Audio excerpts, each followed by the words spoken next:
Hello, and welcome to Opal City Confidential, a Starman podcast, Starboy Part 1. Hey, it's Ross here, and I know I've said we're going to talk about Starboy at some time, and I'm finally here with Brent from the Legion of Subsitute Podcasters. We've been talking about this for a while, and he's finally here, and we're going to talk Silver Age Starboy. So how you doing, Brent? Thank you for coming on. I appreciate it. I'm good. Yeah, Ross. We have been talking about it for a while, and you can probably tell from my accent that I'm from down under. And so lining up times and trying to line up with your recording schedule around the Starman book meant that we had a bit of time to plan this, which has been nice actually, because it's meant a real deep dive into the Starboy character for me. So I'm feeling like I'm beginning to build a bit of expertise around this character. Well, and let me say, a very convoluted time traveling history of Starboy. Well, I'm looking at his notes, and there's something in it. When we get to it, talk about it. I didn't know about this other character that I'm seeing the name of until like a week ago when I was doing my homework, and I went, "Who the hell is that?" But I'm looking forward to it. So before we get started, I do this with every new guest. I'd like to know your comic book origin story. What turned you into a comic book fan, and specifically, what made you a Legion fan? And when you're done, who is your favorite Legionnaire? Yeah, sure. And look, I probably should mention I'm not only a Legion fan, but I'm also a Jack Knight fan. Yes. Probably my top two comics are Legion and Starman. So look, I got into the Legion at quite a young age. In Australia, we had a lot of reprint comics. Yeah. And they were often black and white versions. So the outside of the comic book was in color. The inside was a black and white reprint. A bit like the sort of the floppy, I can't remember what they call it, showcase editions. So a bit like that. So we used to get those, and they were mostly DC, mostly Superman, Supergirl, Batman, and Superman-related properties. So the Legion was one of those. So we used to get Legion reprints as part of that. So I got into the Legion probably in the early 70s, reading a lot of reprinted stories. One of the funny things about it is I never knew what colors their costumes were unless they were printed on the cover. And so there were a whole lot of Legionnaires that, for me, the costume could have been any color, whatever, until finally I'm like, Princess Projector's wearing a red costume. Okay. Were they ever wrong like they are in like the European version? You've ever seen the European some covers? Some of them were a bit unusual. Some were a bit unusual. They were a different size to an American comic book. So they were printed on slightly wider paper. Okay. So not so many errors, but they used to touch up the artwork. If, like, say, Batman's cape didn't reach the edge of the page, they would just draw the rest of it in. But some of the artists that they were hiring were not particularly skilled. And so you could tell that it would have been touched up. So no, they were pretty accurate. And look, I probably really got into the Legion in the 1980s when they were selling, up there with the New Teen Titans books. They were the two best sellers were New Teen Titans and Legion. Yeah. And I don't know if you remember the Sunboy cover where he's pointing at the camera and sort of, "We want you to join the Legion." Oh, the Uncle Sam or John Bull. Yeah, homage. Exactly. Yeah. That was the one where I started buying color Legion comics. But so you finally got American versions. They would import they would import them. Yeah. Okay. So they'd ship the color ones. This is sort of after the era of the reprints, and so then I started collecting the color ones, but I actually already knew these characters. I'd read a lot. I had lots of backstories, a lot of it out of order. So a lot of the reprints were printed out of order.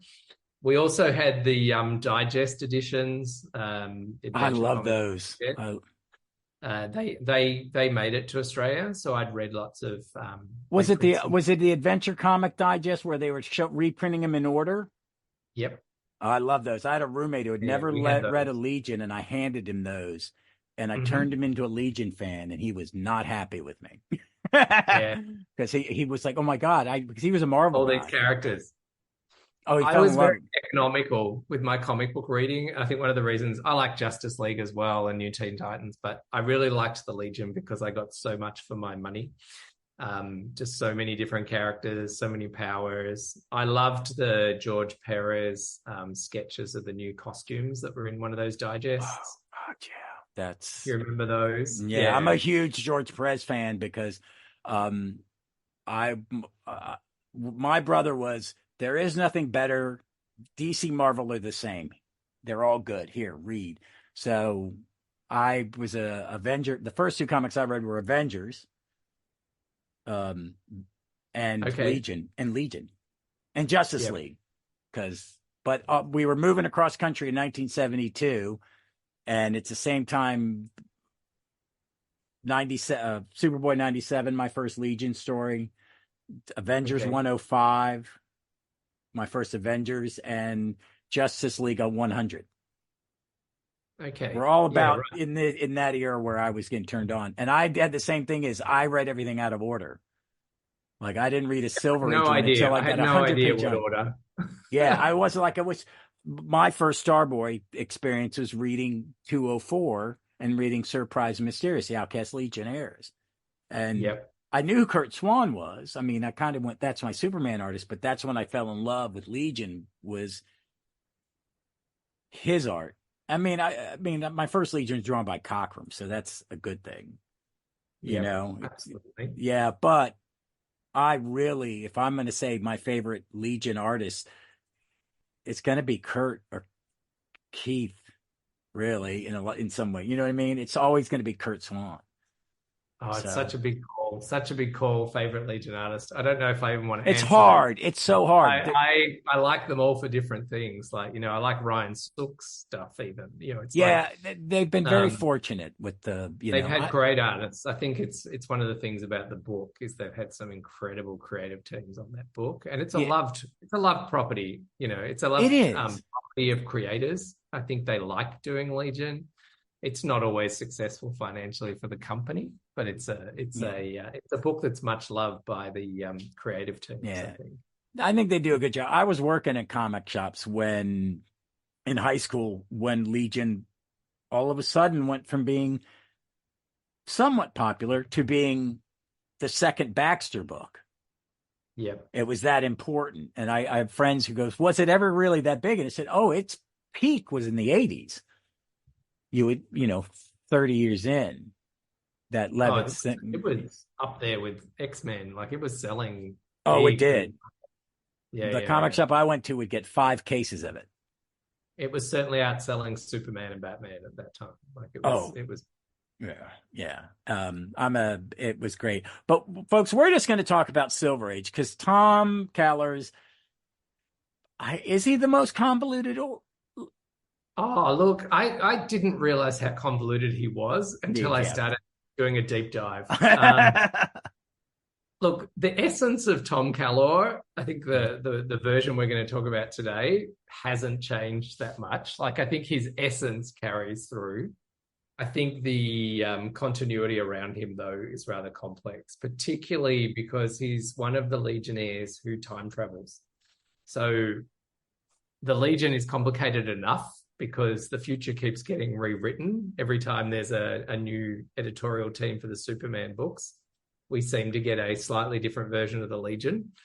So as Superman and Superboy's origin changes, so too does the Legion's sort of history. and So sometimes it's handled well, and sometimes it's like, oh, you haven't well, read one of these comics, have you, Mr. Editor? You've got to make. no, and I think if one of the famous eras of Legion is the 5 years later Legion, and the Superman office at that time, which was being run by John Byrne, basically just said you will not use Superman. Full stop. There's no Superboy. There's no Superman appearing in Legion comics, and Yeah. that really changed the Legion. And I don't think it's ever recovered. I don't think it has either. It's like I'm of the right age where Crisis happened when I was in college, and and I understand why they did it. What is for someone who started reading comic books in 1972, I really think the post-Crisis DC for about 10 years after it It's some of the best DC ever was. But when they did it, they didn't plan certain things. Byrne making a bad decision, and not cleaning up the mess himself. Well, He the other tries thing, to, and it's terrible.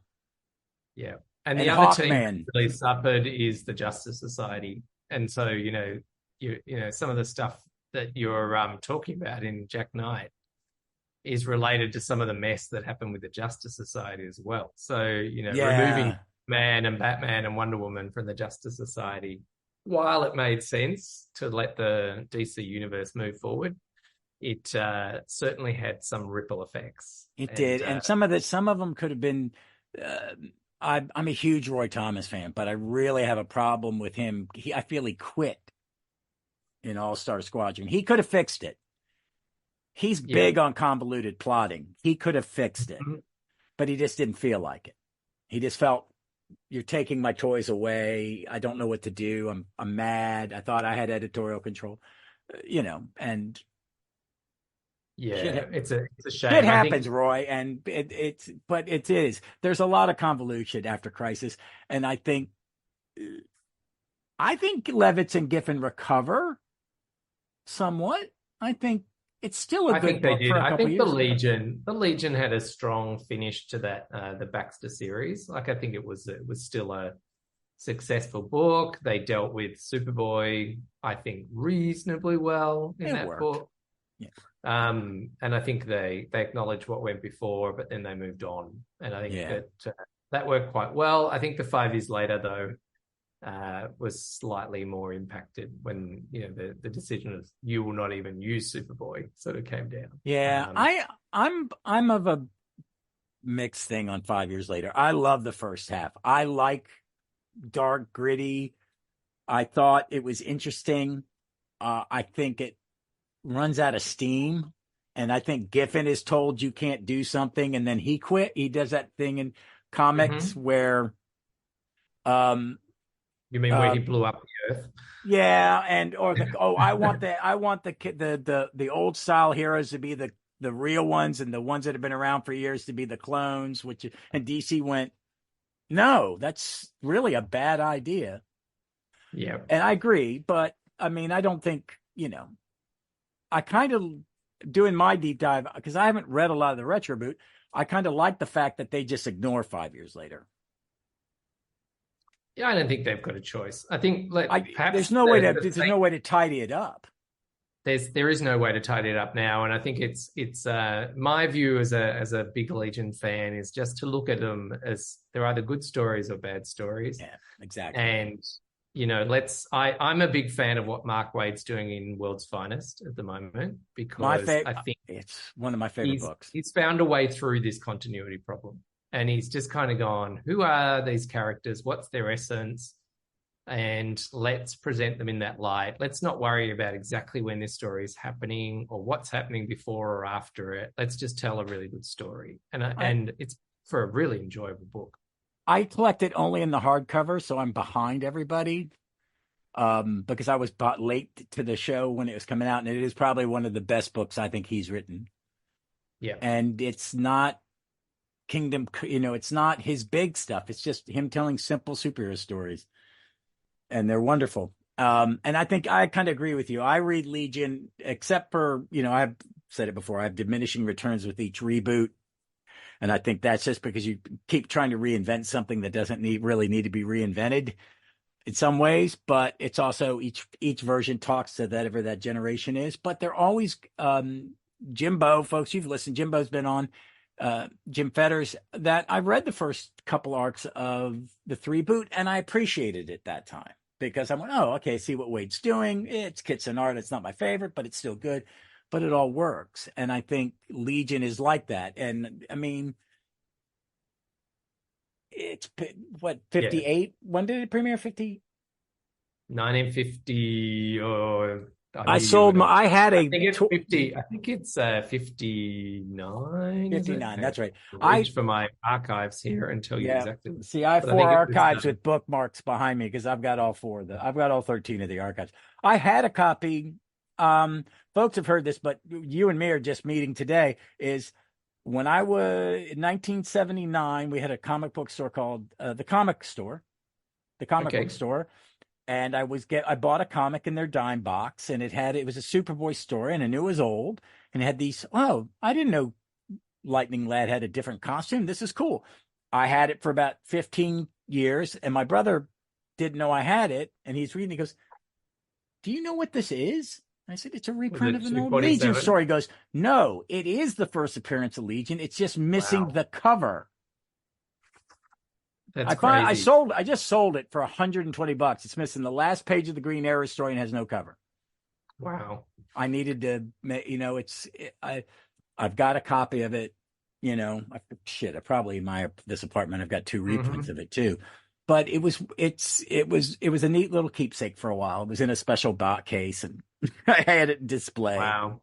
But yeah, no, look, I'd love to have one. My collection of Legion only goes back to issue 198 of Superboy.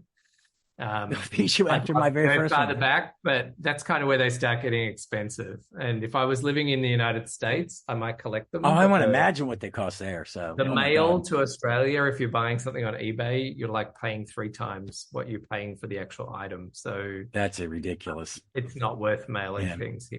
So I built a nice collection of because I love the 2-part shooter Swan stuff that I went back and bought a bunch of those, but I eventually I'm a big fan of the archives. I got all those, and I didn't realize until recently that they have everything from the first appearance through the curse in some version. Yep. And so I've managed to get hold of the archives. So my knowledge of this Silver Age stuff is very much based on reading the archives. I was very lucky. One of our comic book stores here decided to get rid of all the archives and sold them all off for half price. So I managed to pick up a lot of Legion ones at half price, which was great.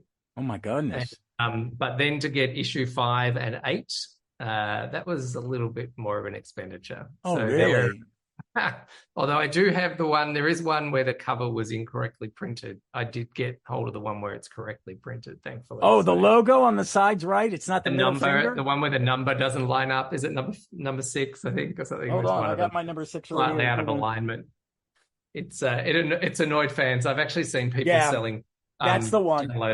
6. Yeah, I've got it. The wrong one. Yeah. No, I managed to get the right one, so mine actually line up, which is kind of nice. But look, it was interesting going back and reading the Silver Age stuff, which is what we're going to talk about today. And you and I have spoken about it in the past. Is that they were very childish, simple stories compared to what the Legion is. I guess the Legion I grew up on in the 80s and 70s was a little bit more complex, which is probably post Cockrum era.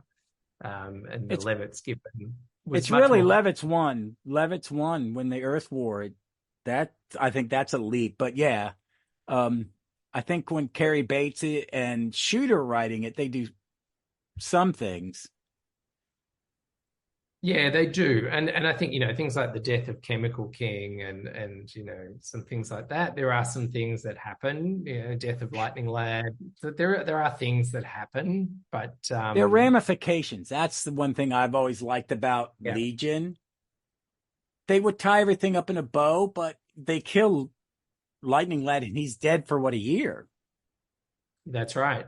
Yep. Well, some would say he's still dead, but anyway, that's a whole other 5 years later conversation. Oh no, that's the one of the 5 year later they jumped the shark a lot, and that's one of the jumps. That was what I was like. I cannot believe you did jumps. That. Yeah. But let's talk. He first appears in Adventure 195 is Adventure 195 is his first appearance, I'm going to say. So it's not his first Legion appearance, though, interestingly. His let's get his first Legion appearance is much later. It's Adventure Comics 282 in March 1961. And this is the Starboy that appears in the Jack Knight Starman series, sort of. And I'm going to say sort of because the costume is pretty much similar to the one that we see back in Adventure 282. And look, this is one of those stories, Ross, where we saw a lot of in the Silver Age, where Lois or Lana were trying to make Superman jealous or fall in love with them. Oh, and, yes. This is one of those stories. So this is it's a Lana Lang story, basically. In fact, the title of the story is Lana Lang and the Legion of Superheroes. So the splash page is actually says, asks him, "Aren't you jealous, Superboy?" As she's getting favors from this character, Starboy. Oh my goodness. So the interesting thing about this is where I want to go back to is this is not the first appearance of this character. So this is the first Legion appearance of this character. But let's just say Otto Binder, who was writing the Legion at the time in these very early stories, he was into recycling his stories just a little bit. So Starboy is a character who's sort of made up of a recycled character called Mars Boy.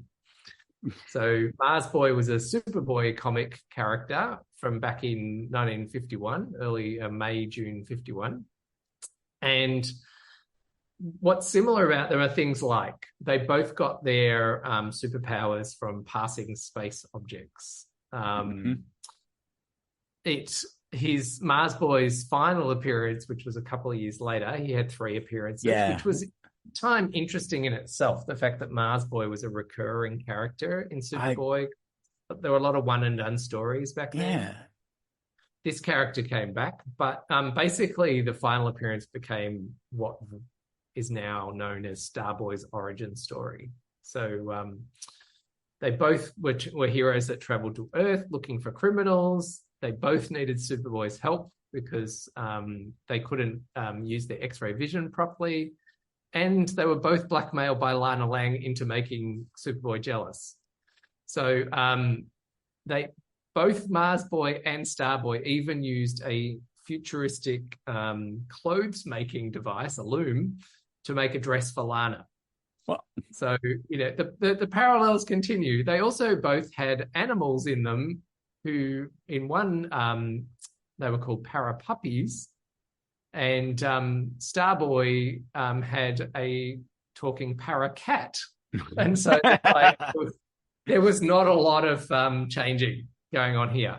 So, quite interesting how they sort of had those two parallels. And really, basically, when you look at the first Starboy story, this Lana Lang story, he's basically Superman. So his powers are basically Superman's powers, with one exception. He's got electric vision as well as all the other. Which is, I never understood that. What is electrovision? You shoot lightning bolts out your eyeballs? I think he was able to fix a car or something like that. He's just able to do something that Superboy's not able to do. And so therefore that's why Lana's in love with him and not Superboy. And really it was just a plot device to make Superboy jealous. So that I think is hilarious. I never heard of him until the other day when I was doing a deep dive, and I found on a Wiki page that had a better origin of him. Most of them would just kind of go, he was in the Legion, and then all the other reboots happened, and then he's in the Justice Society. It's like, what? They really, because he doesn't do a lot. It doesn't seem like he doesn't do a lot. And I even tried to find a copy of it online that wasn't one of those online places where you can read stuff that's never been reprinted. But I didn't want to blow up my computer. Oh my goodness! So he has a little hood. Well, that's a very neat. He's wearing a tunic. This is where it gets even more complicated, Ross, because that's Mars Boy. But there were 2 other characters before Starboy who were also very similar to this. One was called Power Boy, and another one was called Mighty Boy. So Power Boy sort of has a green sort of tunic sort of costume with a sort of red hat and red leggings and green boots and a yellow cape. But basically, these were all the same stories. They were rocketed to Earth from alien worlds. They both had superpowers, and all of these stories were written by Otto Binder. So we got some parallels going on here. It's beautiful Kurt Swan art. Yeah, the art's great. And you know, I think one of the important things to note about this era is that comics were disposable. Yeah, very much so. I think the publishers didn't think that kids were hanging on to them. I don't think they figured that out until they actually hired one of those kids, like at DC, when Roy and them started getting jobs. It's like, you have all these, you saved them? Why? Yeah, and in fact, why wouldn't I?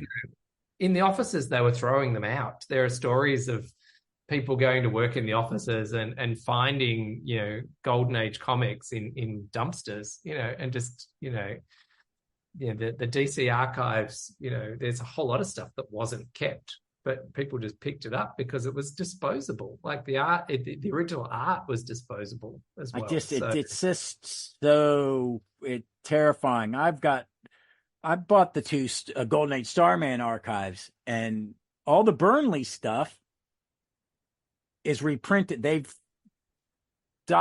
cleaned it up and reprinted it, but all the Emil Gershwin stuff is a photostat. So they've had to shoot the color page of existing issues wherever they found them and clean those up. It's very odd, but they were disposable. I mean, people, I worked in comic shops in the 80s during the boom, and people like, why don't comics go up in price? It's like, because you're not throwing them away. The Golden Age comic books are expensive because, one, they got pulp for the war, and they were considered disposable. And if it wasn't for people like Jerry Bales and fans like Roy keeping them, who knows what we'd have. I think the other thing is distribution was really different. So it was crooked over here. You could cut the cover off and send it back to the publisher. Yeah, that's how you get your refund. Yeah. Whereas, so lots of the comics were ruined, and you were talking about your Adventure 247. You know, I wonder if that copy, you know, whether your cover just fell off, or whether it was cut off at some point. Yeah, cut off at some point, and you had a returned copy. You know, it's hard to tell. Also, I don't know how much you know is when Marvel started to go up. The reason they had like Iron Man and Cap in the same book, and it was only bi-monthly, is because the presses were owned by DC, by Leibowitz, who owned the man who owned DC. Yep. So they had to kind of beg, borrow, and steal to get on the presses. And there were some dodgy deals with that, because that's how Kane got to keep Batman rights, because his dad was a friend of Mr. Leibowitz. Crazy. It's really crazy, and it wasn't really until the 60s and 70s that they don't think they understood they were collecting it, but they slowly became less disposable. I had a really interesting experience this week, Ross. I had my cousin's son is in his early 20s, and he had a friend who's moved to my city, and, you know, young guy, and he's kind of like, oh, would you keep an eye on him? So I had this young guy around for dinner, and I've recently set up my office with all my comic books in bookshelves and things like this, and this kid went into my office and saw all my comic books there, and he was just blown away that someone would have a collection of comic books like I do. And I've probably got about 5,000, I'd say, probably somewhere in that vicinity, about 36 short boxes I think I moved. Oh, good gosh, yeah. And anyway, this young guy, he reminded me of me. I when I was about 8, went to my then girlfriend's house, and her older brother, who must have been in his late 20s, had been collecting US comic books, which in Australia was pretty rare. And he had shelf after shelf of these comics as well. And you just think, there were people collecting, you know, there were people collecting back then. Like, you know, even in Australia, people were keeping these things. They were not all throwing them away. And they were written as if they were going to be thrown away. And certainly these early Legion stories, you know, showed that. Starboy is an interesting character, because you and I have sort of been looking through the archives to sort of pull out some stories to talk about. He's very much, after he appears, he doesn't reappear for issues and issues. It's like 2 years, isn't it? Sometimes he's just a background image. Sometimes it's just, him in his costume standing in the background or making a little quip, a bouncing boy, or something like that. So, he's a bit of a, I guess, a one-note character in the beginning. He seems that, he seems that way. It's every once in a, we were talking before it started that we're mentioning kind of the stories that we pulled out of those. And 4 of them, we both pulled the same ones. His first appearance, his second appearance, the one where he's kicked out and then surprising. Because his second appearance is the first appearance of Dream Girl. And that's issues. Because I was going, he'll have a couple of I reckon it's a couple of years at least. Well, the way I figured out why the gap was so big, because I looked up his first appearance in Archives Volume 1. It's at the beginning. It's like the 5th or 6th story. Yeah. But then he's not in another one until the back end of Volume 2. Yeah, and look, partly that's probably got to do with the fact that it was Otto Binder. So that early one was an Otto Binder story. And then the later one, the Menace of Dream Girl, which is 1964. So we're talking several years later. That was an Edmund Hamilton story with John Forte art. Yes. Or John Ford art. So, it was a big thing. And that did happen in the early part of the Legion, is the writing team did change. And this was a Superman. We've got to remember this is a Superman because their rotation was Binder, Hamilton, and Jerry Siegel. Yep. They were all involved. Yeah, absolutely. And so we're talking about a book that's, spun out of Superman.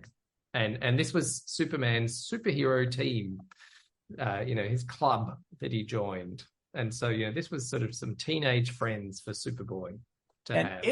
We also got to talk about,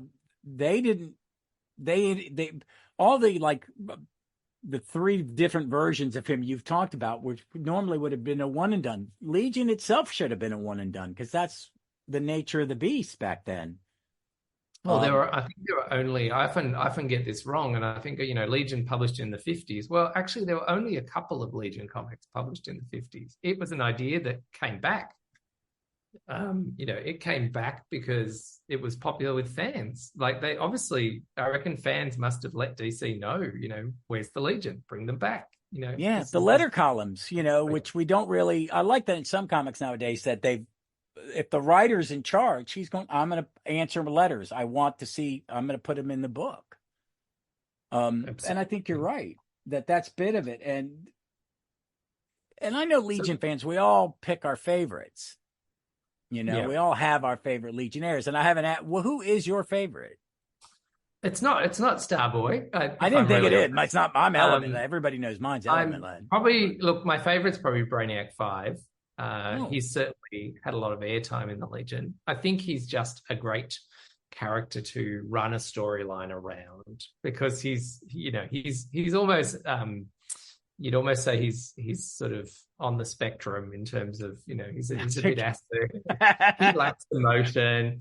He's a really good foil for any of the characters that have emotion, but he's also got this sort of character that sort of comes in quite early in the stories, where he's a bit of a romantic underneath. He's one of my favorite characters for that reason. He wants to get along with everybody. He just doesn't have the skills to. And that's how intelligent he is.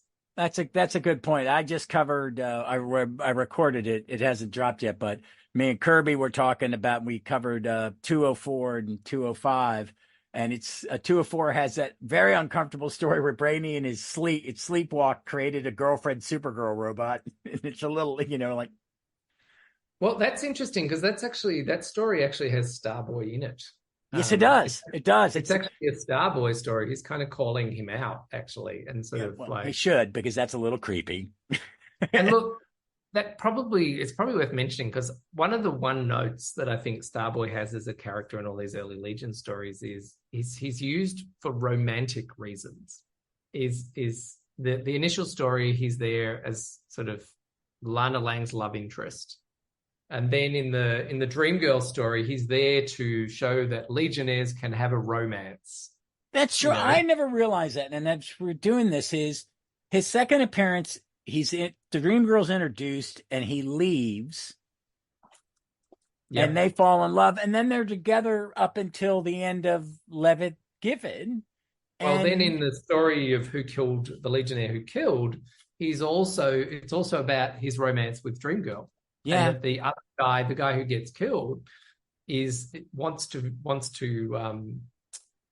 sort of steal her from him, win her heart. Yeah, steal her from him, right? So again, that theme comes up. So this keeps recurring, and then when they reappear in the Outcast superhero story, I love that one. Dream Girl and Starboy again, right? They're there as a couple, and so this theme keeps sitting around Starboy. And I think, I'm going to ask you this: is one thing I like about Legion is that they all have romances. Mm-hmm. Well, but in these days, you don't. In the 60s, there were not so many romances. But they would pair them off, and then it kind of stuck. Yeah, and I think the romances help later writers flesh out the characters. Mm-hmm. And I think, because I see Thom as the Starboy, is especially in this one, especially when Grell draws him. He draws him with what we call in this country a high and tight. Right, it's like a crew cut. Top. It's a crew. A flat top or flat top. It looks like that. He looks like everyday normal guy. Mm-hmm. He's not. Thom has never written very flashy, even when he is more fleshed out. Does that make sense? He's very much like the reader. Character. I wouldn't say he's my favorite, but he's one of the characters I care about. And I think with the Legion, I care about the couples actually. That's kind of what I'm going for. Emotional impact. It's the emotional impact of losing one of the members of the couple. Like, when Bouncing Boy, when Lornu loses her second body, Triplicate Girl loses her second body. It's kind of his reaction to that, that sort of matters. And it's like when, the 5 years later story where Lightning Lad is revealed to actually be Prody the whole time. He hadn't anyway, but it's also kind of like what made that interesting was Imra's reaction to the fact, that she didn't care that this is who she'd been married to all this time, or what, it's kind of like, Shadow Lass mourning the loss of Mon-El. There's lots of this sort of, it allows for the emotional journey of the story through these relationships. So, and I think this relationship between Starboy and Dream Girl was probably the strongest one from the beginning. And it even though there were others, this is the one that was really written to be almost a romance. And it's really interesting you mentioned that Brainiac 5 story, because that looks like a romance comic. When you read that story, we bring that up. Where Supergirl and Brainiac kissing is drawn like a romance comic. Oh, the title logo is very much like a romance comic. And I think I think Carrie Bates and Grell they're leaning into it. And that's what makes it enjoyable in a lot of ways. And I kind of agree with you about the couples thing. I think they're a very good couple. When all of a sudden during Levitt Givett's, Dream Girl all of a sudden comes very important character in Legion. Like she's leader. She gets elected by the fans. Yeah. And she's fleshed out. But what they do with Thom is he's just, I understand her. You guys are saying all this stuff, she's my girlfriend and he's just a good boyfriend. He's supportive, he ends up being her deputy leader because no one else wants to do it. I've got another term for it because I like the way he was fleshed out. He comes across, as very kind in that era. He's likable, but he's a bit of a handbag. And I feel like he's an accessory for Dream Girl in that era. Oh, now I'm going to go back and read those, and I'm going to probably see that now. Because I think he's when he's the most fleshed out, because he's not in a lot. He's normally in the background. If he gets a line in a comic, it's rare, I think. It is rare. And that continues. That continues, I think, except in the 3-boot. He's a fairly fleshed out character in the 3-boot. I think I quite like the 3-boot version of him. They certainly change him for this reboot, and we'll talk about that when we get a bit deeper into this. But I think the story, The Unluckiest Legionnaire, which is, if I'm right, is a term that he calls himself. But he gets that solo story in the 80s, and I kind of think that's his peak. I think even though he gets more fleshed out in the 80s, it doesn't really go any further.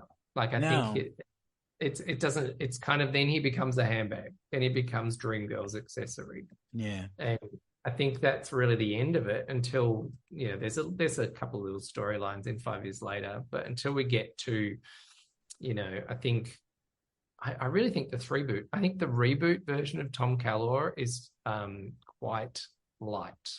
I would say there's not a lot to it. No, he's just another. He's a little goofy. He doesn't.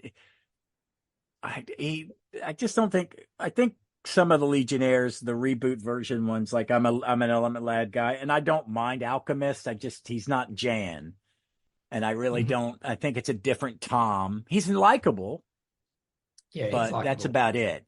He gets one special that's not bad. It's a story, but it's not. It didn't really make me care about him as a character. But I mean, we're primarily talking about the Silver Age. I think he has some good moments. I think Outcast Legionnaires, that's a great story. And everybody gets something to do. That's when I like when Shooter was doing it. He would do these big pieces, 2-parters, and with all the.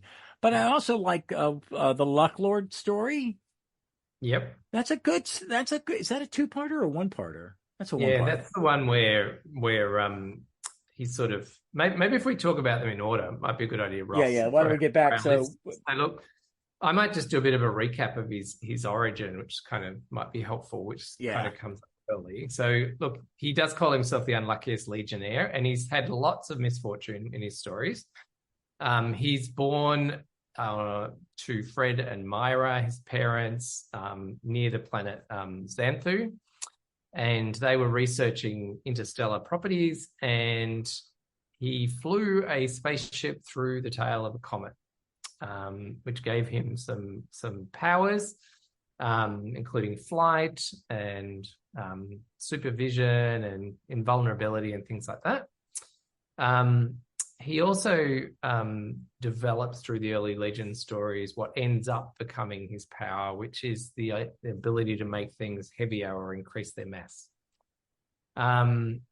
He's then heads off to Earth, joins the Legion, and we see him first in that story where Lana Lang brings him back to meet Superboy. And then we've got that big gap. We've got that big gap where he doesn't appear and he reappears in that storyline. We can probably guess that Superboy doesn't get tricked by Lana Lang. In fact, that first storyline, he turns the tables on Lana and goes off to Xanthu and finds a Xanthuan girlfriend. And so in the end, Lana fesses up that it was all a ploy just to get his attention, and he flies off. Another romance comic, because that's kind of like that awful late 50s, early 60s kind of romance. Yeah, exactly. And it's not a hugely impactful story. There's not any other Legionnaires in it. It's like 9 pages. Yeah, it's quite short. But then when he reappears in the Dreamgirl story, it's interesting. It's what I was saying. He comes off as romantic. He's also a little bit misogynistic, though, I must say. Like, he spends a lot of time oogling Dreamgirl, and flirting with her. And, he's got lots of lovely lines like, she's as lovely as Sleeping Beauty, or, would you like a drink of Neptune nectar? It's wonderfully refreshing. So, he's really sort of flirting with her. And they hit it off to an extent. It's a time trapper story.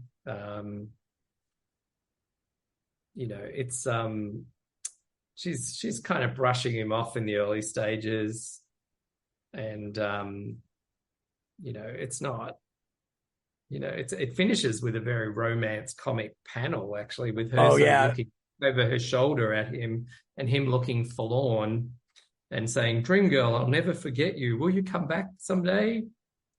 And she sort of says, "Maybe if I perfect my time site power, I might return and apply for membership again. Maybe." Very, very romance comic sort of vibe in there.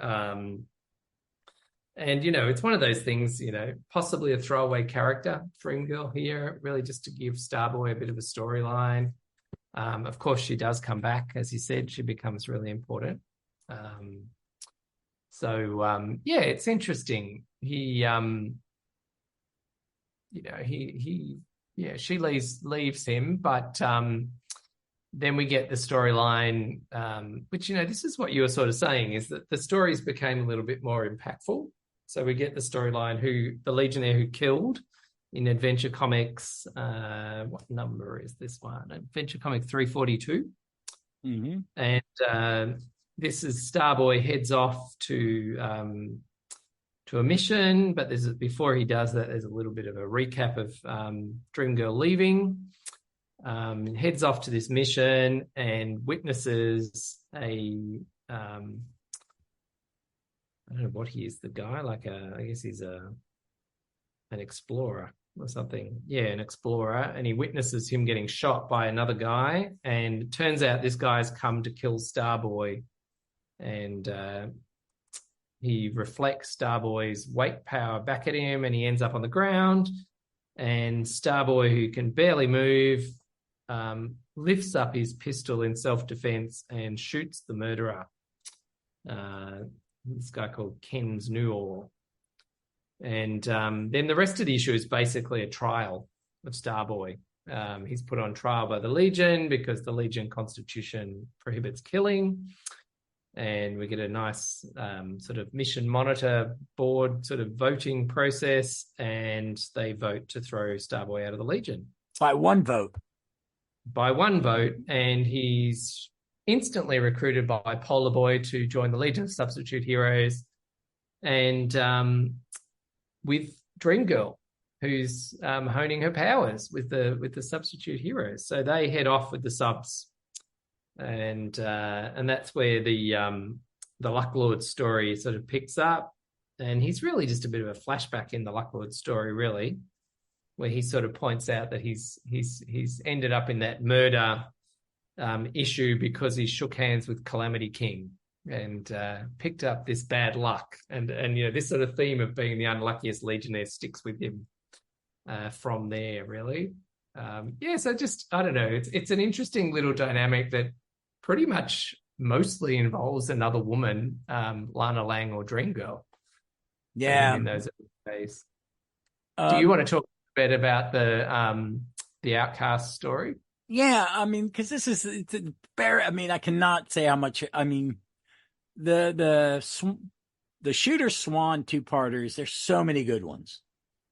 I mean, I think if you're talking about a chunk of Legion stories, that 2 or 3 years is it's unbelievably good. Yeah. It is it's really what a lot of future Legion writers and artists kind of lean into. But that one is so good because, one, I read it and I didn't know who Dream Girl or Light or Starboy really was. My brother is sitting there going, "Ooh, you're gonna love this." He's handed it to me saying he remembers. My brother's one of those kids in the 60s that he had a Foot Locker of comics he bought like from 1960 to like 1970. They got wet in our garage, and my father said, "We're not dragging that across country," and threw them all out. Right. So, I mean, he knew these stories. My brother was like encyclopedic, but they bring them back. They write Superboy lands, and you find out that there's this cloud, a very 1960s thing. Oh, a meteorite exploded, and there's all this kryptonite dust in the atmosphere. So we're going to have to expel you from the Legion and wipe your memory. And your replacements are going to be these two people. And it's only Saturn Girl knows who they are. Yeah. Because, she's read their mind, and they're in these neat little sci-fi And armored even uniforms. that Ross is really interesting when we later get the who is Sensor Girl storyline. But again, it's Saturn Girl who knows who's behind the mask, right? Really, Nice work by Levitz. it's kind of like Saturn Girl. Do you not have any personal privacy boundaries? Someone walks in the room and goes, "Ooh," and then I'm not going to tell anybody. But it's such a good story because everybody gets something to do. We get white witches introduced. I mean, there's just so much going on. We do, and we get a whole lot of. We get the Devil's Dozen introduced as well, so we get that whole storyline, that whole group. We also get some of the newer Legionnaires like Matter Eater Lad get things to do. Yeah, Invisible Kid's the leader, which I've always liked his era of his leader. Yep. We've got the subs. The subs are in there as well. So it's pretty much everything, and none of it feels tacked on. No. There's a thing about the Legion that I don't know if that's why you kind of like. What I liked about the Legion is you had a cast of 30, say 30, but every story the writers would go, well, I'm going to use these 5 characters this month, and you never felt like any character was neglected too much. You knew who the writer at the time's favorites were, but it kind of came back. Yeah, so they would come and go, like, because I mean, and they, and Legionnaires died and they stayed dead. Not really well, to the that's right, and that was very new in comics, actually. Yeah, I mean, that was happening. Yeah, they'll bring back anybody. I'm not a big fan of them ever bringing Barry back in Flash in DC. It was like, it was a good death. And I'm a Wally fan. Kara was as well. Supergirl was too. Yeah, I don't see the reason. I think it's better to. People go, why do you kill the ones that are popular? And it's like, well, but you kill the ones that are popular because it hurts. If it's like, somebody like Chemical.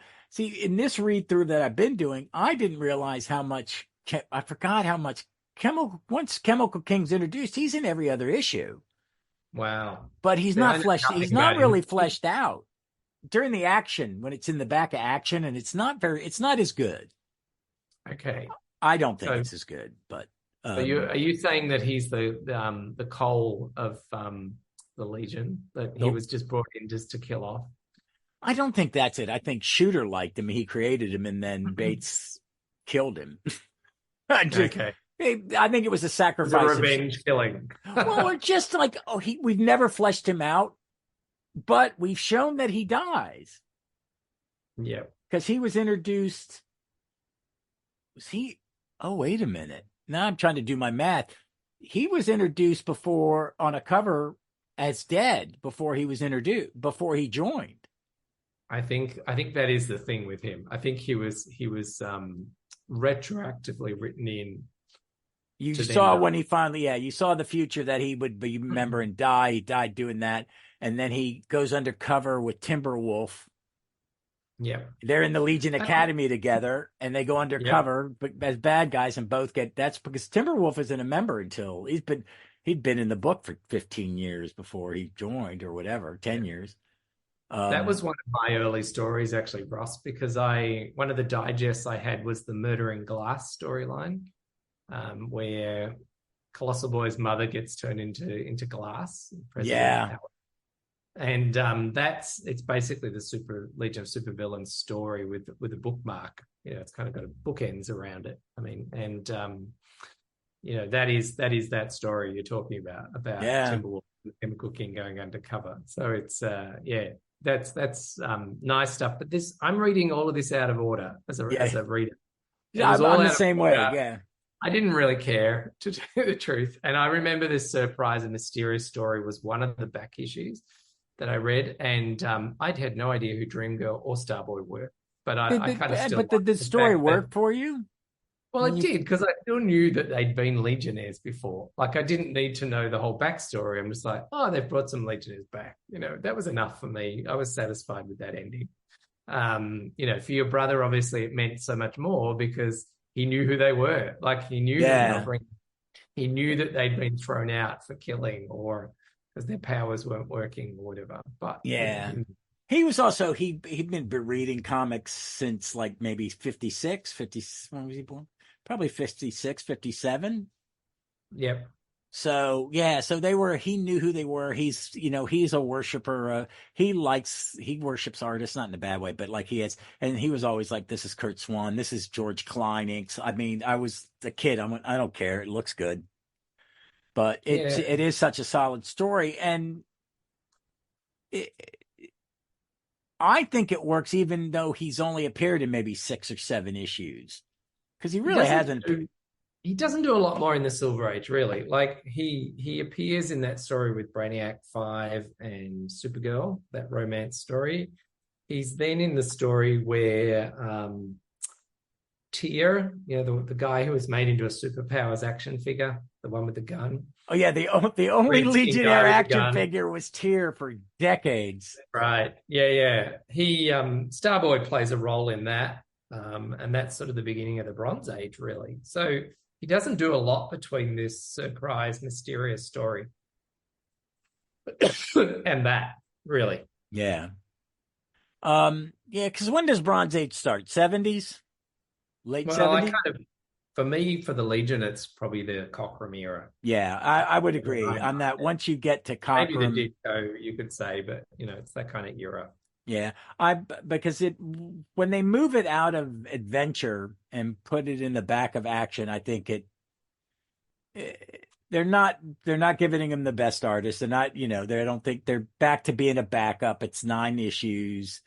And they tend to be, I feel, a oh, you're just repeating stories or something. And it isn't until they put Cockrum and Bates are back, and it's so good that they make them the stars of the Superboy book. Yeah. Yeah. I think that's the moment for me that it transitions. It's probably, Archive 10, I think is probably the it takes it's a lot of the stuff that's been reprinted recently in the Zap Goes the Legion trade. The DC Finest edition. So how is I haven't seen that. I've got a copy here with me. It's good value for money, I would say. It's got a lot of issues in it. So it starts out with Adventure 374 from 1968. So you wouldn't really say Bronze Age, but it certainly gets to it. It gets past 200, doesn't it? Yeah, let's see. I think it does. It goes up to 203. Yeah. Okay. I was thinking about getting those and replacing my archives or something. And maybe the mapping is a little different because years later, as they map these books, I like that DC's doing that. One, that they're keeping it $10 less than the epics because it's their answer to the epics at Marvel. But Marvel's price points are asinine. I mean, they're just asinine. There's no reason it's $49.99. Just make it $39.99 because you'll sell more of them, and they're nice fat books. I'm going to get some of them. The team up one I'm interested in because it's not just DC Comics Presents; it's Brave and the Bold and DC Comics Presents at the same time. So you get so that and I'll probably get the Doom Patrol one. Yeah, I may get the Squad. I may get the Suicide Squad one if I don't get the omnibus that's coming out with the new mapping. They're the sort of books that I'm considering. Like I had this Suicide Squad issues, the Ostrander ones, but I sold those off with part of my collection years ago. But I'd consider getting it for something like that. I've got all the trades they did of the Ostrander one, but they've mapped that differently. That the Ostrander trades is just Suicide Squad and a checkmate if they need it or if it's a crossover. But what they're doing with the omnibus and the first volume of the DC Finest, they're putting the Forgotten Heroes 2-parter. They're putting Legends in it. They're putting some Firestorm in it. Everything that ties into Suicide Squad, like it was a big epic, like the big omnibuses, and they're mapping it for readers like who are completists.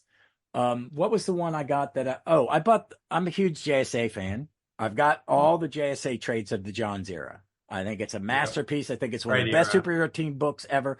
And the compendium is has Days of Vengeance in it. It has basically, if you're a Jack fan like we are, you could take that compendium and insert it, stop where you're reading, where he goes off to have all these adventures and comes back.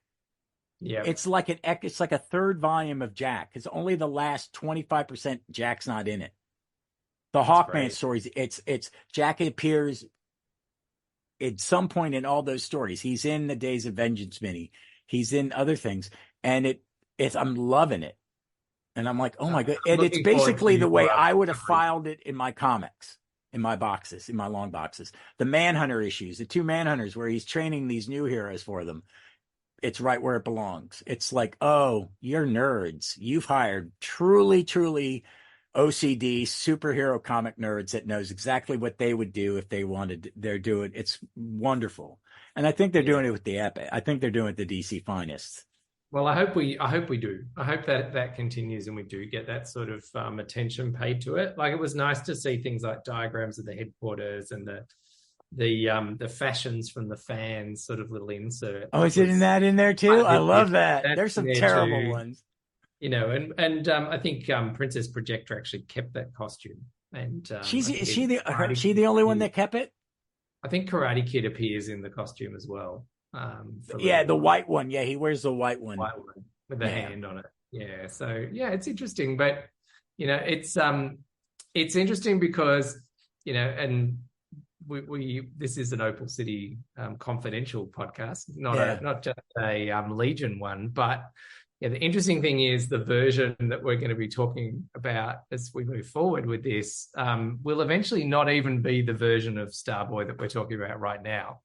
So, you know, Legion's going to go through quite a few continuity updates before the 90s appearance of Starboy in Starman. So we've got a few more podcasts to go here, I reckon, Oh Ross, yeah. to Because unravel this for people. yeah, and I mean I think my joy about Star because I mean Starman Jack first appeared in what 99? Yep. Okay, so I'd been a comic fan for 20 years, and all of a sudden my favorite DC hero changed. Yeah, it didn't take me many issues to get into that. I think seeing him wandering through the secondhand store, I think that was the moment I was He's in. one of us. I was like, and I reckon you're right. It was his collecting that got It me in. is. I'm It's like, that my wife does oh, not understand my collect. She I get doesn't. him. It's kind of like it's like hoarding. It's like yes, but don't say that. And my buddy who comes and visit, who's known me for 25 years, goes, he used to have a room in his apartment that was floor to ceiling comic book boxes. He's purged a lot. But I've got my office. You can't see it. This is just, I'm surrounded by bookshelves with hardcovers and trade backs and a couple long boxes. But Yeah, I fell in love with Jack because he was one of us. And I'm a huge fan of Robinson's writing. I mean, there is stuff of his he's written that I think he misses something. His yeah. FF isn't really, it's okay. It's not, Oh, great. His Justice League I didn't like from I, that. I'm, yeah, I was kind of like, they're not letting you use anybody. So you're going to put Michael in it and Congarilla. And are they boyfriends? I kind of, I was a little off with that. Congarilla and Michael and him are buddies or boyfriends. Yeah, But I like how he folds Robin. There's something about these British writers. They love a Silver Age because he absolutely does love it because he takes that 1950s one appearance. And he actually missed one. And I did an episode about it early on about Star Hyphen Man. yes, And I'd never heard of it. I heard of it, and then Dave from Earth 3 and me were talking about it. And I have a little do you have little libraries in people's front yards on the street where people yeah, put books? Yeah, we had one. yeah. We had one right on. We're walking a dog, and someone had shoved some old Silver Age DC Batman in it. And I pulled it out, and I'm walking down the street with my wife and the dogs, and I'm like going, and she's like, what? And I'm like, hold on. And I start texting David in England going, I just found this in my little library, Star Hyphen Man Story. It sits on my top one of my bookshelves is the JSA bookends, like from Yep. All-Star 3. And it's got all the All-Star archives and then all my Starman stuff way in there. And I was like, okay, that's on display now. but it's how it's all folded in, and then he uses Thom, and then also goes, and then Johns does it. Goes, why is Starman is not really fleshed out the first 20 or whatever years. They flesh him out a bit, but he becomes very integral in 90s DC continuity in a way because of Kingdom Come and John's JSA. And where they're heading with where they head with the Lightning Saga as well. Like he becomes pivotal in all of that, and even Legion of Three Worlds, Final Crisis.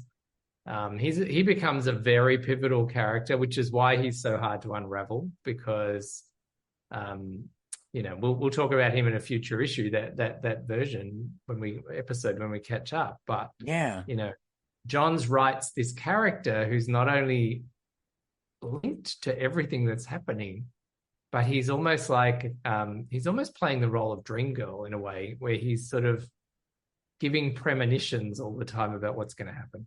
Yeah, because he's been there, doing it through his madness, Yeah, I love it. In the future, he knows what happens, and but it all just seems like the ramblings of a madman, except for us. Well, that's Thom Kallor from the future. He knows. I know. I love it. Did you see the Fatal Five, the Justice League versus the Fatal Five cartoon? No. It's actually very good. Oh, is that the one with Starboy? Yeah, that one. It's very good. Yeah, no, I have got him and Jessica Cruz. Yes, it's nice. His, you have a schizophrenic, and then you have an agoraphobic.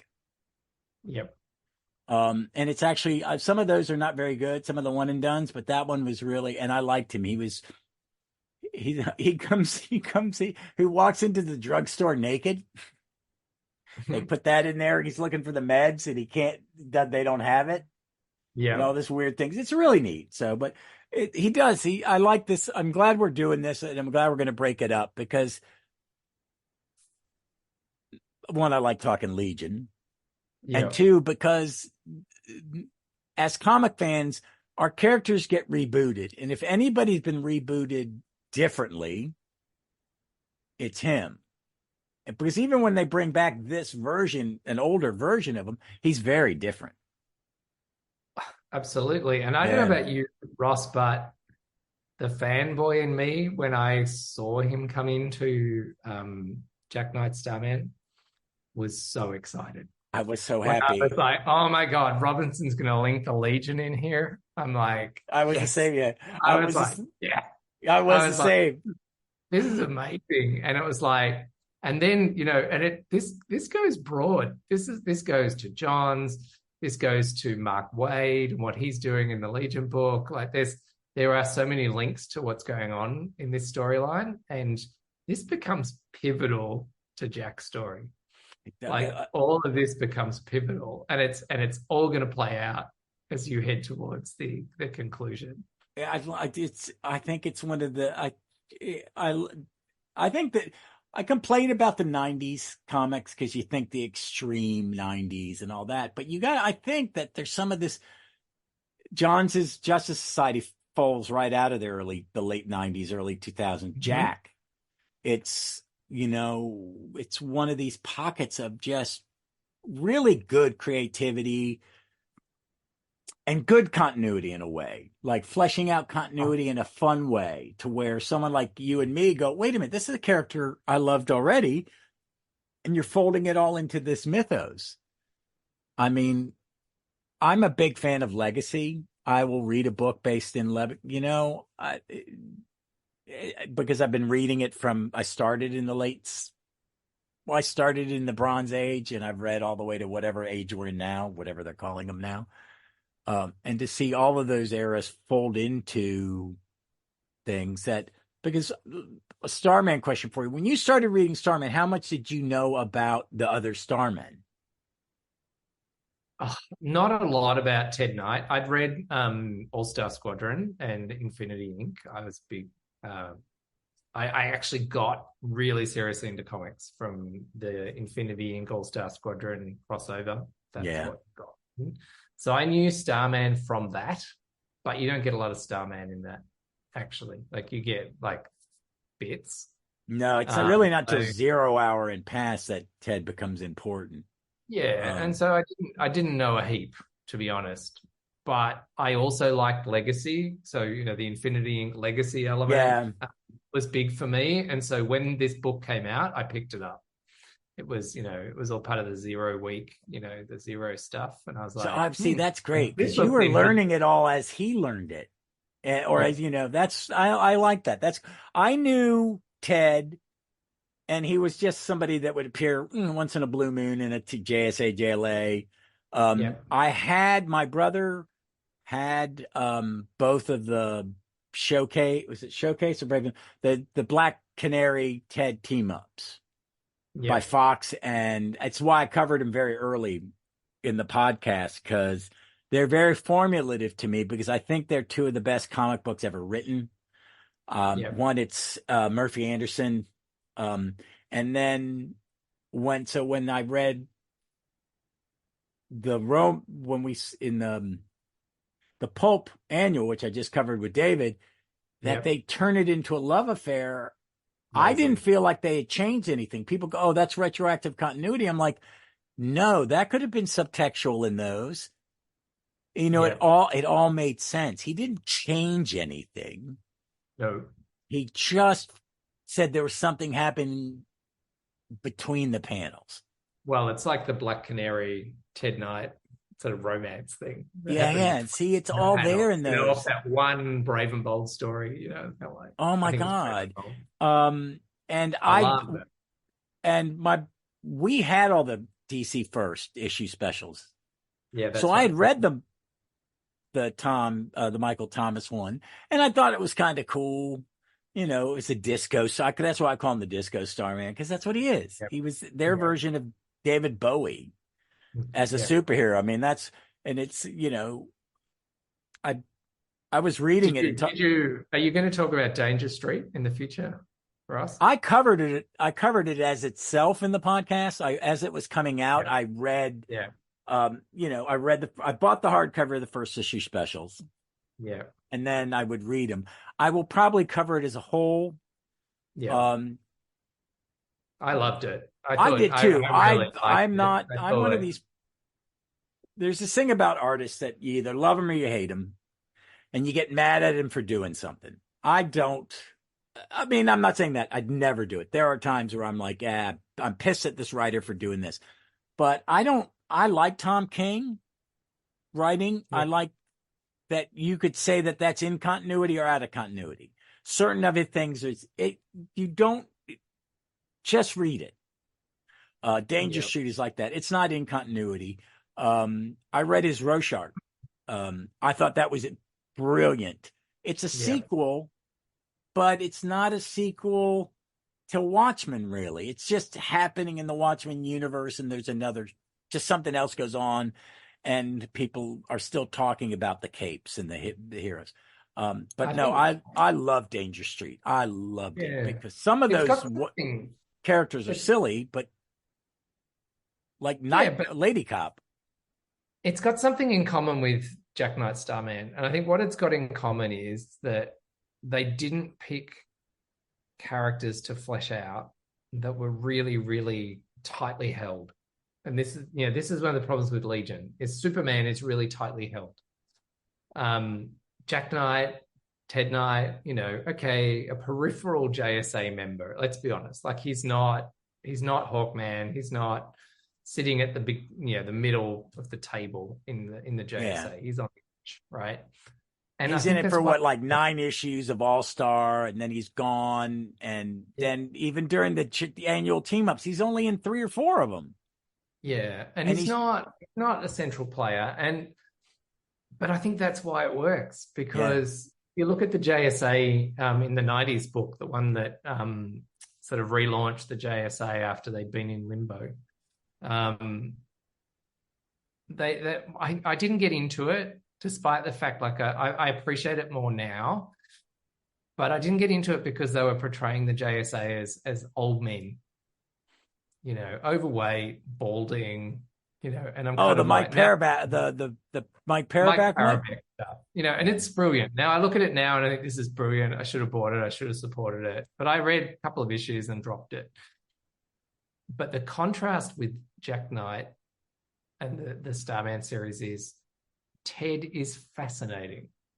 Like Isn't he the Ted dad? is Oh my flat God. out.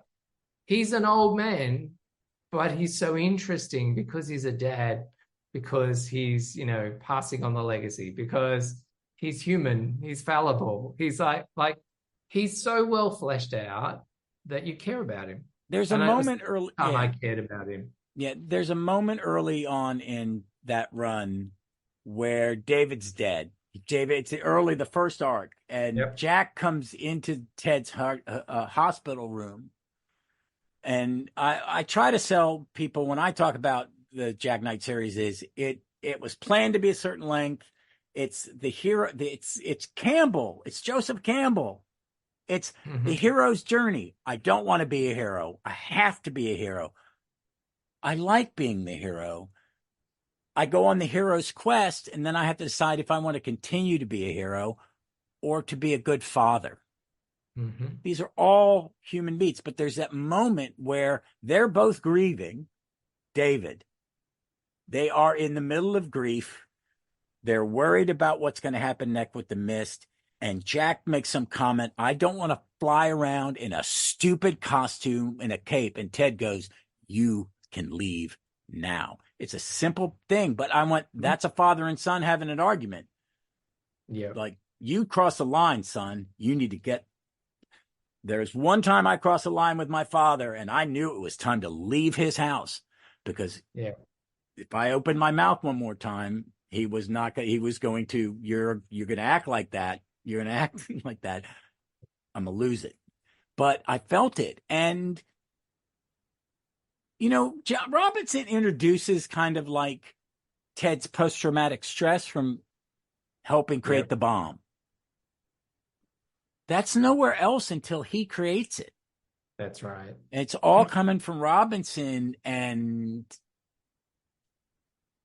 when he dies, it's so painful. You know what I mean? That when he sacrifices himself, it's like, wow. And it's just great. I mean, and taking the 1951 Starman, we care about who it is. And I had never read the Will Payton Starman. I'm not reading ahead as I cover it. I'm reading it and talking about it immediately. Like David appeared he didn't have any kids until 0 Hour. David never existed until then. That's right. I mean, it's just, and I don't know how much input Robinson had. No, wait a minute. That's not true. Stern created David. That's right. I'm wrong. Stern created David. Roger Stern created David. And he was a two-dimensional character. Yeah. He was a legacy character that hadn't been fleshed out. Yeah. And then he's not much fleshed out more, except that panel when he dies in the first issue of Starman Zero. You're like, okay. Yeah. So, yeah.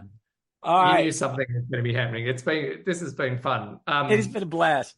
I'm looking forward to exploring Thom Kallor further with you.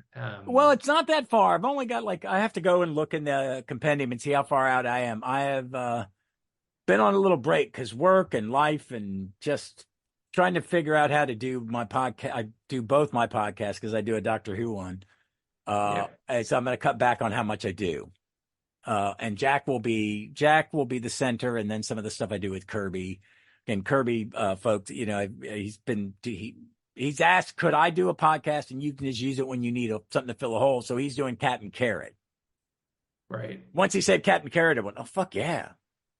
Bring it on. I'll listen to you. I'll listen to it. It's on there. I use the app a lot. I pay for the Ultra on the DC app. It's worth it. Except not available here in Australia, Ross, unfortunately. Oh, Jesus. That's ridiculous. No, what sucks is that's US only. Oh my good. What's really my problem with it is It has no silver. It has no Bronze Age. It has no Silver Age Superboy.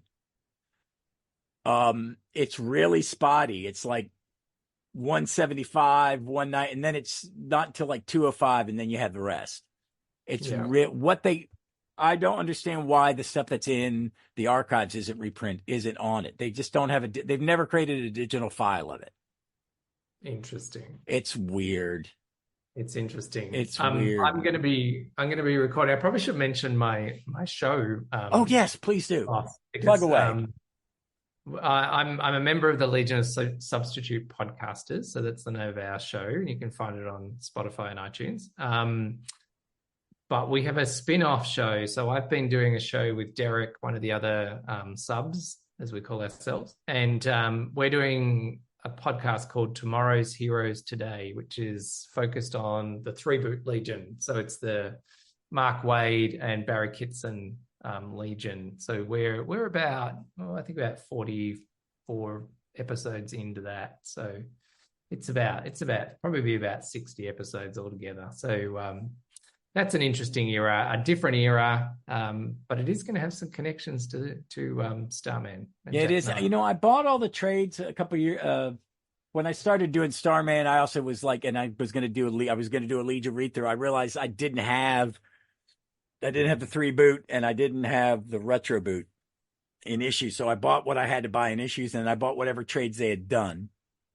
Yeah, but that's at least all on the app. Yeah, that you can get hold of. Yeah, for sure. But I've never read the retro. I started the retro boot, and it never clicked. And if I'm going to buy a comic, I needed it to click. I was not, I'm a big Levitz fan, and I'm never really disappointed in Levitz. I think, when he nails it, he nails it. And when he doesn't, it's still entertaining.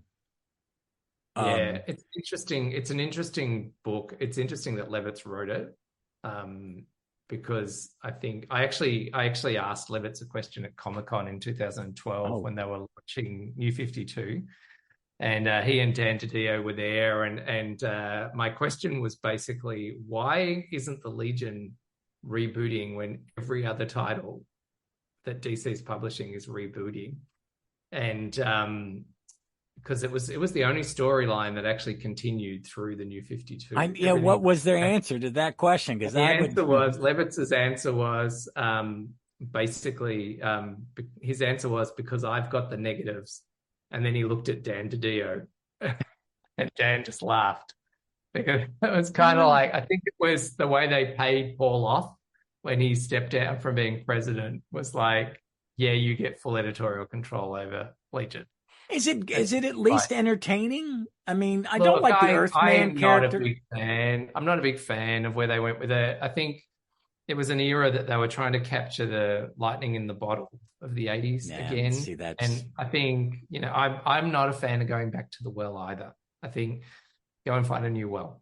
Like, build a well. Like, I think Legion is never coming. I don't think there's a way to bring it back unless you find the perfect creative team. Yeah, I think there are people out there that could do it. I just don't know if it would be I think it would have to be a year. It'd have to be a long commitment. It would have to be a 4 or 5. It would have to be like, I've got 80 issues in my head. Yeah. Because I've got to do what they did in the reboot, is start over, have a beginning, middle, and end. And then I want to say something, and I think Levitz could have done it. I read the first 2 trades of his Dr. Fate. Yep. And it's absolutely wonderful. It is. It is. And it's nothing like anything he ever wrote. And I loved it. And he also did unfinished. He did a story. Oh, goodness. I can't, it's in the shelf, but he did a graphic novel with Simon Fraser, who he drew some Doctor Who comics. He did something in 2008 ago, Dante Inferno was the character's name. And I bought some I'm a big Doctor Who fan, and Bub, you can't see it because of the background, but I've got some Doctor Who portraits he drew that I bought Okay. at a Doctor Who con in Baltimore. He was, and I commissioned him to do a picture of Jack and Ted standing back to back. And he had never Right. read Jack. And I just said this, and he Googled it on his phone at a Doctor Who convention. I mentioned it, and then I reached out to him on Twitter and sent him some stuff. And he for $40, I've got an original piece of art hanging up, black and white, hanging up above my TV of Jack and Ted standing back to back in their costumes. And he's a great artist. He also did the last Kingsman trade when they brought when Millar brought the Kingsman. He's a really good comic artist. I wish he was working more. He is doing something with somebody, but he and Levitz, and it was about death and a rabbi and a priest and they end up in a bar, but the it's very metaphysical and yeah, and it's nothing like I'd ever seen him do. And his Doc Fate, I recommend his Doc Fate to anybody because they're using that Doc Fate. That's the one everybody's going to. They didn't go back. Yeah. Yeah. So, did you read the latest Justice Society series? The Johns one, the 12-parter? Yeah, I did. Yep. Yeah. It was okay. It was okay. So slow coming out. My problem with it was I think it was. I want to reread it as a whole. Annoyed me, actually. Like, it's kind of like, that was going back to the well again with the Legion. I'm kind of like, don't bring in the retro boot Legion. Like, really? Yeah, I want to read it as a whole because I think part of the problem is because I think the guy that runs my comic shop, he thinks it wasn't late because Johns was late. And I think it ultimately was because the artist had to leave. Janin left. He said, I got to go. I got to work. So he went to another book. And that's why they had guest artists the last 3 or 4 issues. And Todd Nook did the final one when they had to wrap it up. Which I like the wrap up. Anything. I love Stargirl because I thought Lost Children was better than it. I think Lost Children was the best part of the new. I think, the Flash mini, the Flash Boom, the Jay Garrett comic, and the Sandman comic were both really good. The Sandman comic I loved. Absolutely loved it. I really liked the Flash one. I really enjoyed the Green Lantern one too. But... I didn't finish it. I want to read it. I like Alan Scott. I know some people had some problem with the retro. I like him being a gay character a great deal. Yeah. Because especially when they talk about it when he's in the 40s, I'd like to hear that story of how a gay man survived in the 1940s and how his friends would have not given a crap. Like Woozy's like, I don't care. Because that's what, but I want to read it as a whole to see if it works better. I like some of the concepts and I like the idea of a justice society in the 31st century. I did like that. I did. I liked that part. I just didn't like the version of the Legion that they chose to include. I think that was a bit rehashed. Yeah, having the Jeff Johns version come back. I'm kind of like, we've seen that. Like doing it for him, but it hasn't gone anywhere. And now we've got what seems to be like a dark side version of the Legion. Well, no, have you read you see it's on the the latest Command issue you're talking about? No, but the special that kicked it off is the new Justice League Unlimited. Their first battles against him, and he's died, and Booster decides, hey, I appreciate being invited back into the Justice League, but I need to go home first. I need to go be a hero in my own time, and I'll come back. And he starts traveling in time and something's happened. Yep. And he gets to, I think that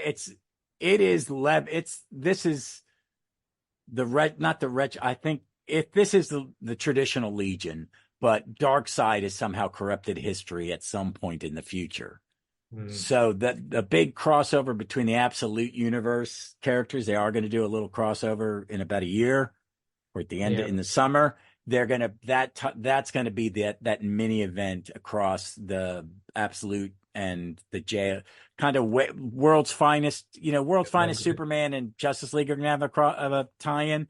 that's the next one, and we're going to find out, because the thing is Booster like kind of crashes where he ends up. He's in space and he doesn't know where he is, and he looks down at his Legion ring, and it doesn't have an L on it.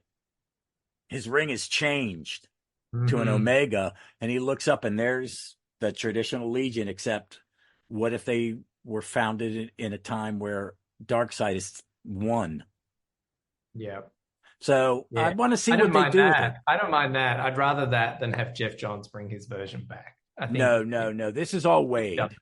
This is all Wade's in charge. Yeah, I think Wade's in charge of the whole company right now. And you know what? I think some of the best DC comics I've read in a long, long time. They're fire. Oh, the last 3 or 4 years have been way better. Oh my! Have you read any of the Absolute stuff? I did not think I was going to like it. I have read the first 2 issues of all of them. I haven't kept reading them though.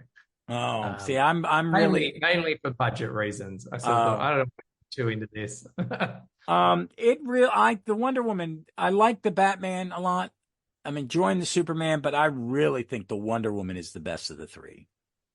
That Cersei's her mother. Yeah, and the art is stunning. So, but I'm just, I don't know if it'll last. I am going to get I'm a big Jeff Lemire fan. Yeah.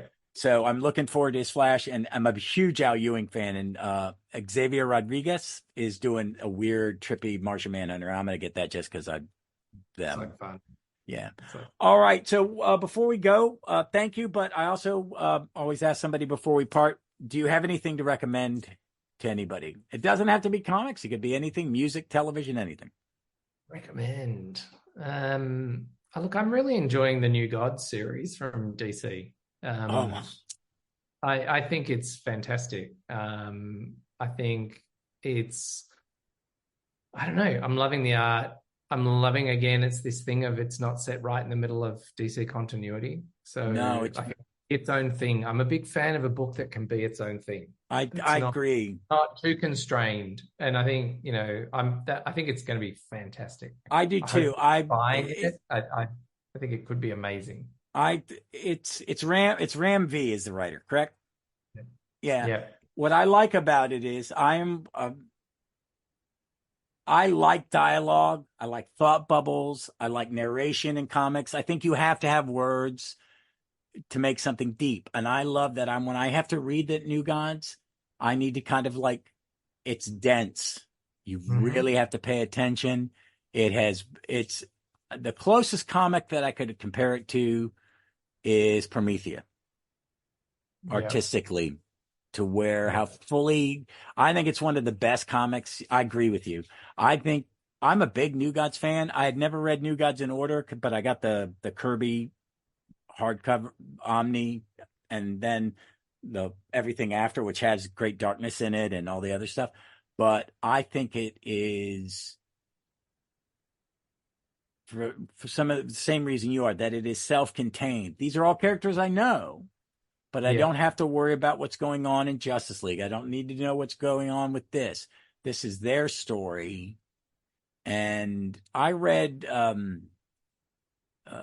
Ranvi's The Sigil. Is it The Sigil? Okay.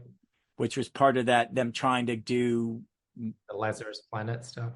Yeah, but it was more like you had the City Boy and stuff like that. Some of them were good. That one was amazing, and it was fun. It was very Ostran. It reminded me of Ostrander and Suicide Squad, and I liked it. But I agree, and the art is stunning. When I have to read it, I have to put everything aside. Yeah, I did this. Really, you got to just pay attention. It doesn't sink in. I tend to read it twice.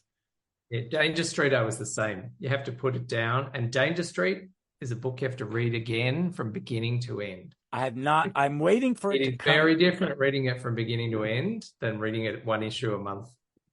Yeah, I'm waiting for it to come out in one big hardcover.